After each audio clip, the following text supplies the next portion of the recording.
Rebel Poet Society. Caitlin, you've been letting the comments go again.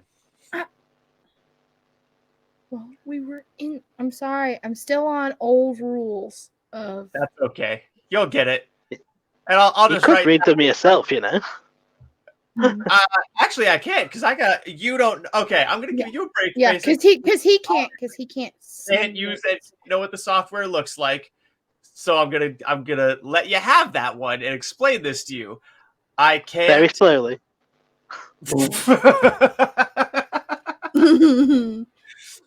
I can't run the stuff that I run for the show and the comments at the same time because they're in different sections of the streaming software. Yeah. Well then, fuck me. But you had no way of knowing that, so I'll give it to you. Yeah, so let's get to a few then. Yeah. It says, right. LOL, poor Zach, Kate ruined the surprise. Yes, I did. I mean, it was me and Kate. I should have noticed he was. I don't know how I didn't notice, to be quite honest, that he was still in the fucking call. So 6 guys squirming in water, so a live version of sperm looking for an egg. How did I miss that? You missed that. Did I miss that? Thank you. I'm disappointed in you. How did I? You should have caught that. I should have caught. Man, I'm slipping, folks. Man, he put too much effort into the rap review and missed that. Well, I don't script Gay Police at all. That segment is 100% on the spot. Yeah. Yep. Is it wrong? I know what it is. She's talking about soggy biscuit. No, it's not wrong that you know what it is. I just hope you've never participated. Yeah. And Lauren says, please share what it is, Mason. Share what is? She wants to know what it is. Because apparently she doesn't know, but Nikki does. Oh, soggy biscuit. Mm-hmm. Yes, and this is where I'm going to find out that we have a totally different definition of what it is between me and Zach. All right, let's hear it. So, soggy biscuit, as far as I'm aware of what it is where you get a biscuit, or translate that for me, Zach. What's a biscuit in American? A cookie. Okay. Yeah. Well, you guys do call biscuits cookie. We have these other doughy dinner roll things that are called biscuits. Well, they call those scones. Or rolls, don't they? Yeah. Yeah, because a biscuit is a cookie. So it's where you get a biscuit / cookie, and it tends to be somewhere on a table, in a windowsill, sort of wherever you can get to. And you get a group of men that take it in turns to pet the weasel. They take it in turns to have a wank, and each of them ejaculates onto the biscuit, and the last one has to eat it. The last one to finish, yeah.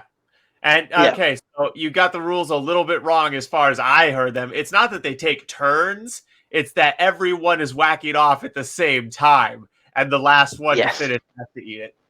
And you still have to finish, which means even yours is going to be on there. If you actually, don't, if you can't outrun them. If you're a bit too limp-wristed and you can't quite get there. Well, no, I was saying, like, if you lose, if I lost that game, I'd get up and run. If I got roped into playing, like, gun to my head, I'm being forced to play. Oh, God. And I'm the last one? No, motherfucker, I'd be sprinting so fast.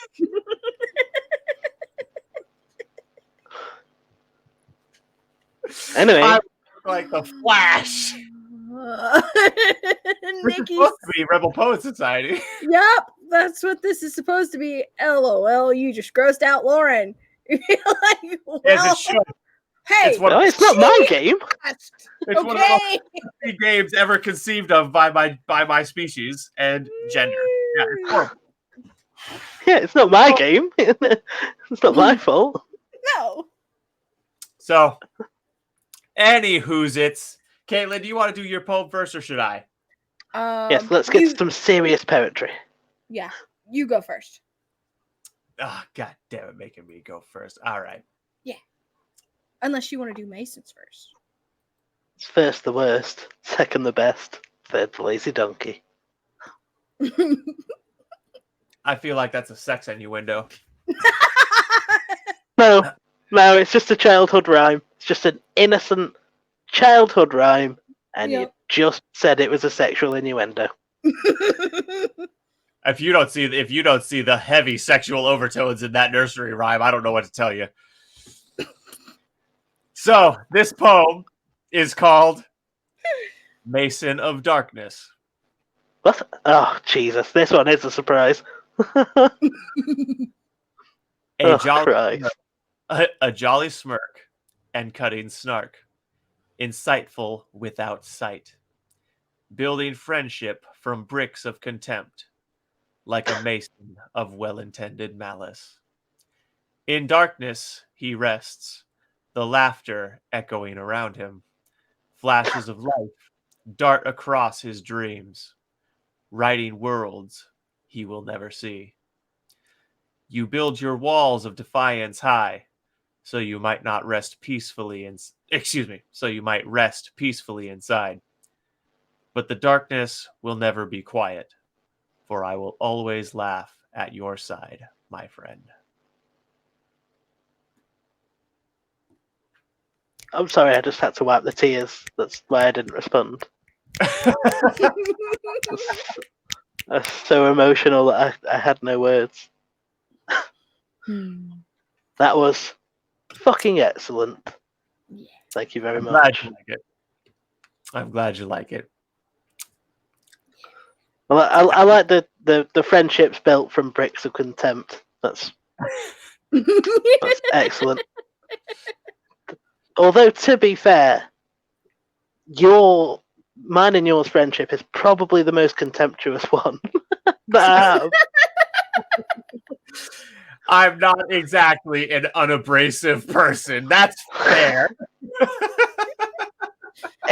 In all fairness, though, to you, and I will be fair, I basically introduced myself by being like, "Hey, I'm Mason. I'm blind. Make fun of me."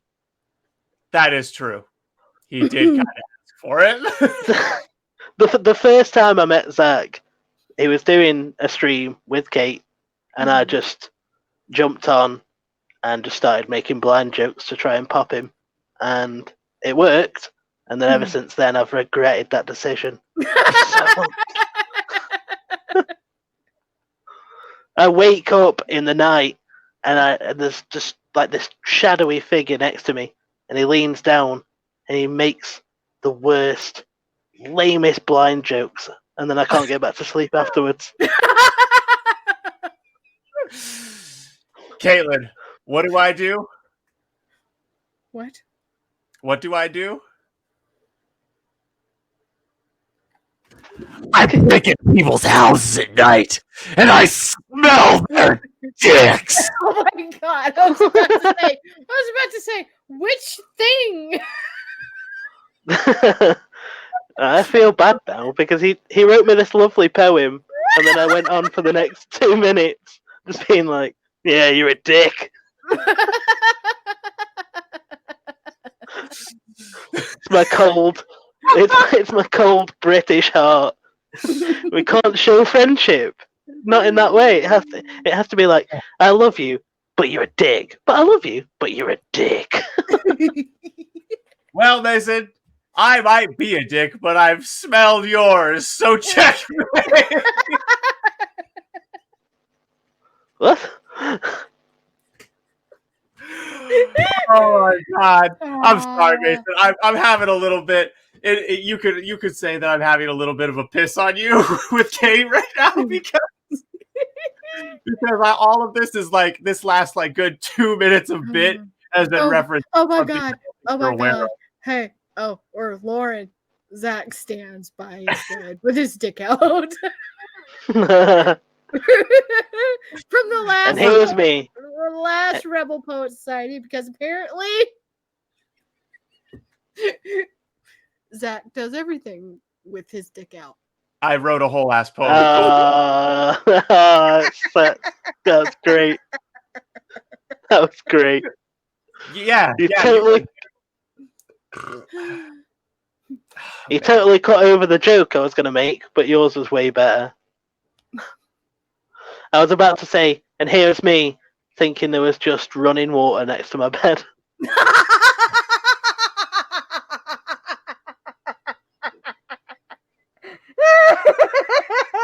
Hey, I get thirsty in the night, what can I say?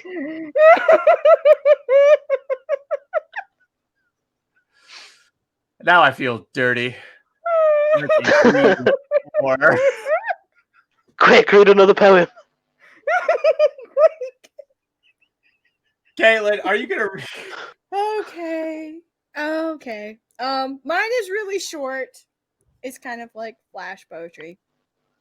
Of You and I is a strange story. If I were to tell you, you would never have want for knowing me. Yet, if we'd never had met, I would still always remember you. That's really good. That is flash, but that is really good. I think that may be too deep for me. I'm trying to work it out in my head. Well, we do analyze. So, Kate, one more time. I said, of you and I is a strange story. If I were to tell you, you would never have want for knowing me. Yet, if we never had met, I would still always remember you. So, ours is a strange story. And then what's the next line? If I were to tell you, you would never have want for knowing me. You would never have want for knowing me. So what's being said there, folks, is if this person that she's talking about had never met her, then he wouldn't know the difference. His life would basically have been the same. But go to the next line, Kate. Yet, if we never had met, I still would always remember you. So right there, what she's saying is she had been waiting for this person that she's now saying she knows her whole life. So what's being said there is you're the person I've been waiting for. You're like my one. So what she's saying is you're my one, but I'm an incidental to you. And then the last bit, Kate? Well, that was it. I said, yet if we never had met, I still would always remember you. Right. Okay. It really is that short. Yeah. So, yeah, that's the dissection of that poem. You see that makes sense now. I'd liked it to start with. I'm just too stupid to understand it. For reference, audience people, she writes poems like that. I write poems about taxi drivers. Right. Right. And you know what? Just because he's the bard of the common man doesn't mean his poetry ain't good, okay? It's on his channel. Go check it out. Come on! It's all in a playlist called My Creative Writing Pieces, because I'm creative. Yes, and he writes stuff. They're pieces of creative writing, so they're in a playlist called Creative Writing Pieces. Logic. Listen, man, I see you taking the piss on yourself, and I respect that, but that's how YouTube works. If you don't make the playlist clear what it is, people don't click on it. Yeah. It's like, well, it's more so for the algorithm, and then everybody's just programmed themselves to be more like the algorithm. Yeah. Fucking good little worker drones. Yeah. All right. So. All right. So. Comments? Well, also you have to read in Mason's selection. Mm-hmm. Yeah. So, and Lauren says that Nikki submitted a poem via email. Okay. We are going. Yeah, we got time to do it. Yeah.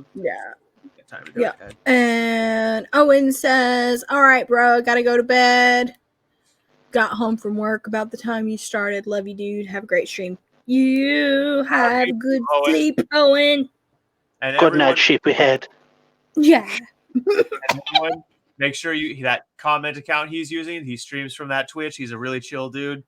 Yep. Go check him out. My good brother, my good friend and adoptive brother, Owen. I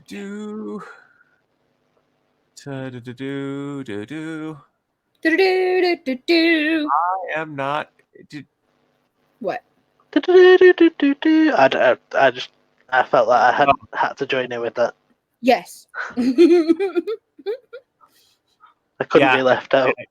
I was looking through my email and I realized I was in the wrong email. Because that's the level of. I mean, it could be worse. You could have created a whole other email account. Yes, Kate. It's so funny that I'm suffering from brain fog and I accidentally opened a second Twitter. Okay, hilarious. I feel like I have Alzheimer's. Sorry, you opened a second Twitter with that? Accidentally, yes. Trying, get this. This is the real funny part, folks. I accidentally opened a second Twitter account while trying to log into Twitch. It's got a T and an I. I mean, they start with TWIT, so yeah. Okay.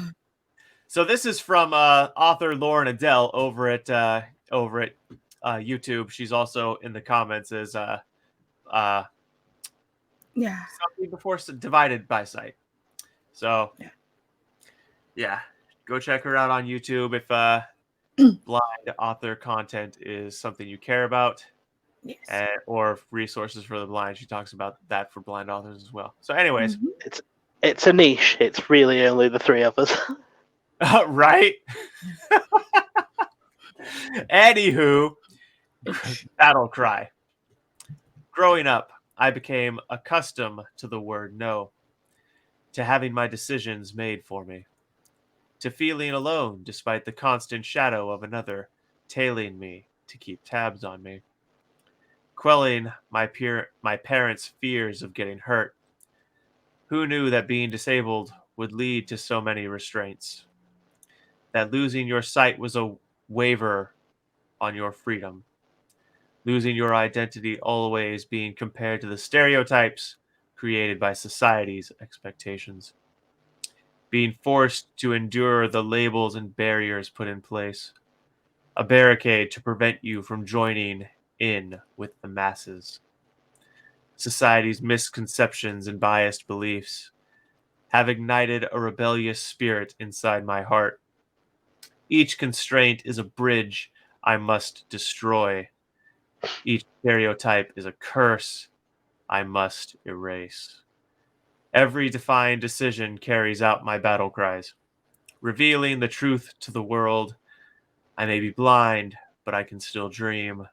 I have hopes, visions, and desires. Aspirations I hope to pursue, exploring new lands. I don't want to be a prisoner just because the world may reject me. I may be blind, but I am still human, waiting for the no-sayers to finally see what I can offer to the world despite my disability.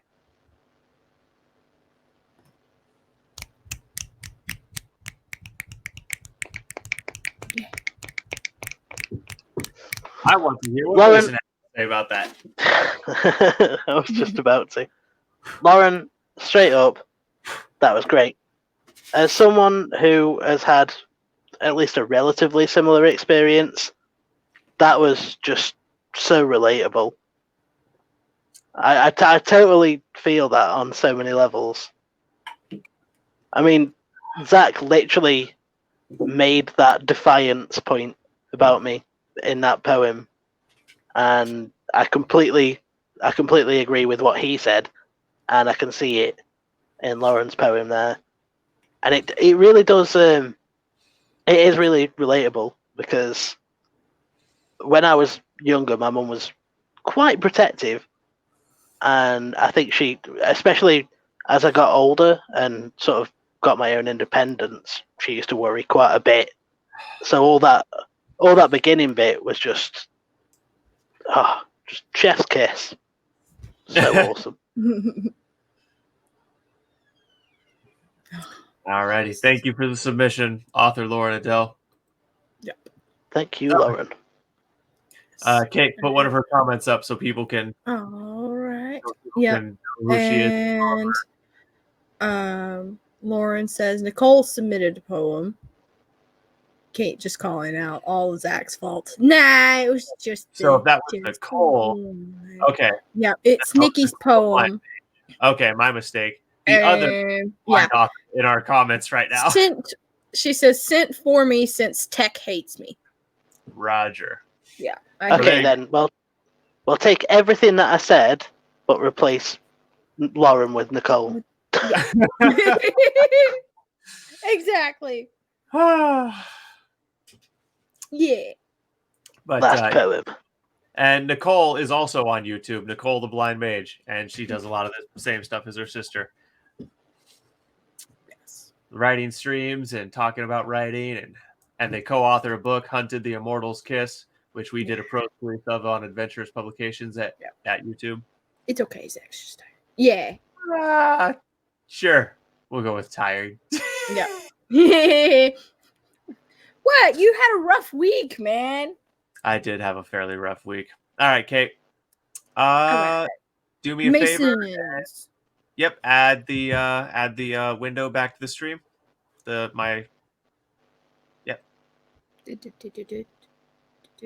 Yeah. Okay. So we got it on screen there? Mm-hmm. Okay. We do. Invictus. Unconquerable. Oh, damn it. What did I just... Okay. Oh, shit. Sweet. I got just the image up. Okay, better. Yeah. All right. Invictus. Unconquerable.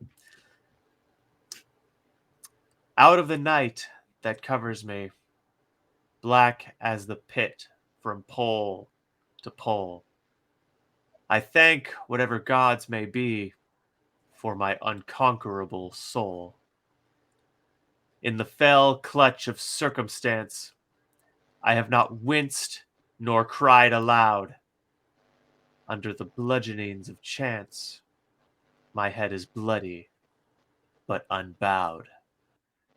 Beyond this place of wrath and tears looms but the horror of the shade, and yet the menace of the years finds and shall find me unafraid. It matters not how straight the gate, how charged with punishments the scroll. I am the master of my fate. I am the captain of my soul. William Ernest Henley, 1975, Invictus.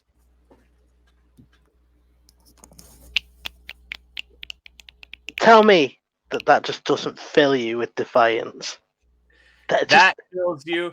I feel like I want to go out and fight something. Exactly. It's like, I want to draw my sword and just run into battle and fuck people up. I love that whole section about the bludgeonings of fate. Yes. Yeah, that is really good. What were you gonna say, Zach? The blind kung fu mask. Oh my god! The thing about Invictus as well is once you actually learn about, it's completely swipe that one off to the left. I don't care. Over it, gloss, people. like reflecting the sun into your eyes and blinding you. Levels of gloss over that one. Was that Go pun, on, not was that pun intended? I'm not again going to dignified with that. Oh my god, tongue twisted there. I'm not even going to dignify that with a response, which was completely nullified by the fact I couldn't fucking say it.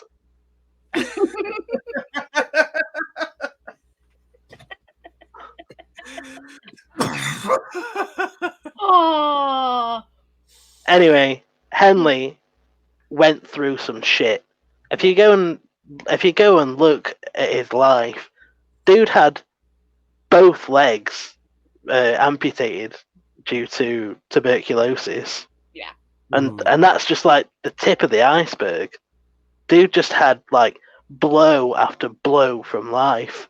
And when you read that, and it's just that's the guy's outlook. That right there is like the essence I try to capture. Yeah. Respectable commentary, sir. Thank you. And let me just say, purely analyzing the work on its merit, this is a master work of poetry. I know you can't see how it's written here, Mason, but not only is the language excellent, as you know, did you get to look at how this was written before you lost your sight? I'm not sure. Okay. So sometimes it's hard to... Sorry, go on. Well, no, go ahead. I was just going to say, sometimes it's hard to remember what I did and didn't see, because I picture things in my head so clearly. Like, I picture the writing, and so I find it hard to remember, did I see that? Did I not? Ooh, yeah, that's gotta fuck with you. That's rough, buddy. Okay. So anyways, the writing. Out of the night that covers me, comma, next line. Black as the pit from pole to pole, comma, next line. I thank whatever gods may be for my unconquerable soul. So this is structured in a perfect measuring rhyme scheme. Okay? The syllabling is perfectly measured, and the rhyme scheme is skipping lines. This is classic songwriting techniques used in poetry, or you could say actually poets were doing it before songwriters. Songwriters stole these concepts from poets, if we're looking at how these things evolved. So anyways, so this structure evolves in songwriting, and we get it in this poetry right here. Or god damn it, I said backwards again. You know what evolves in poetry gets stolen by songwriting. So now, because songs have started adopting this, you tend to read this kind of poetry in a sing-song voice in your head, or like to music, because it naturally has a flow that you could put to a beat. So the whole thing is structured, the punctuation and the formatting of the words, it's perfectly flowing. It's excellent. That's what I was trying to say. God damn. Well, I mean, I think in a way though that the poetry format and writing of lyrics is kind of a which came first, the chicken or the egg kind of situation, because they started putting down musical notes in the year 600. So shortly after that, they actually started putting actual lyrics down and realized that the format had to be different than how they were writing regular literature. So you're saying music came before poetry? Or you're saying writing like this came before poets using this technique? Very possibly, yeah. Interesting. So in that case, yeah, it would have been a form of poetry coming from music. mm-hmm. That would be very interesting, and I believe it. It's plausible. Yeah. Yep. Yeah. I just find it hard to imagine that as a song. Oh, as someone who went to a Lutheran church for a good chunk of my life and is still currently council president, well, acting president, I can tell you hymns. Yeah, this you could just put some heavy, like dark piano behind this, and sing it in a structured chant style singing, like a lot of hymns are sang, and this would sound epic. Yeah. Well, I mean, that's how the whole Gregorian chants got started. Mm-hmm. Imagine Rat Guts singing that. Oh my god. Fuck yeah, Rat Guts singing this? Yes. Out of the night that covers me, dark as the night from pole to pole. Black as a pit from pole to pole. I think whatever gods may be for my conquerable soul. If that match of circumstance, I have not been so crying aloud. I turn the blood beneath the chance. My head is steady, what up loud. Dude,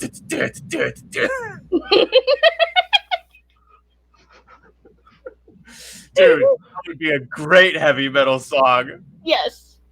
Oh my god. I am the master of my fate. I am the captain of my soul. Oh god.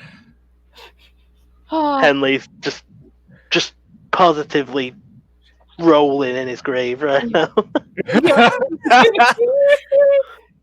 Looming, but the horror of the shade, and yet the menace of the years finds and shall find me unafraid.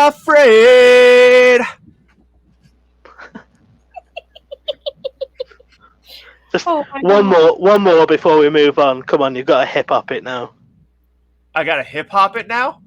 Yeah, it's got to be rap now. Okay. It matters not how straight the gate, how charged with punishment's the scroll. I am the master of my fate. I am the captain of my soul.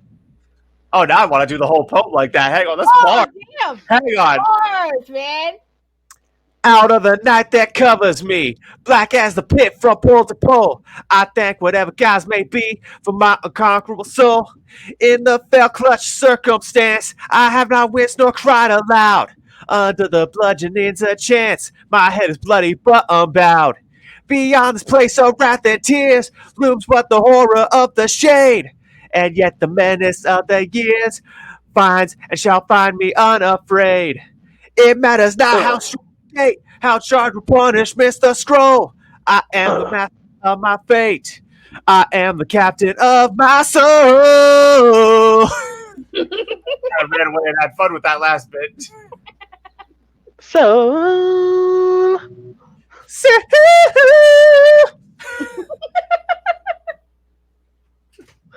I feel like this show has got 90% more silly now that I'm involved. Yep. Yeah, Lord, that's fine.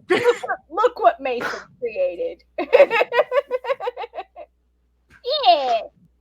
We're taking what was previously a serious analytical poetry segment and got you to sing one of the greatest poems that I've ever heard in the style of Rat Guts.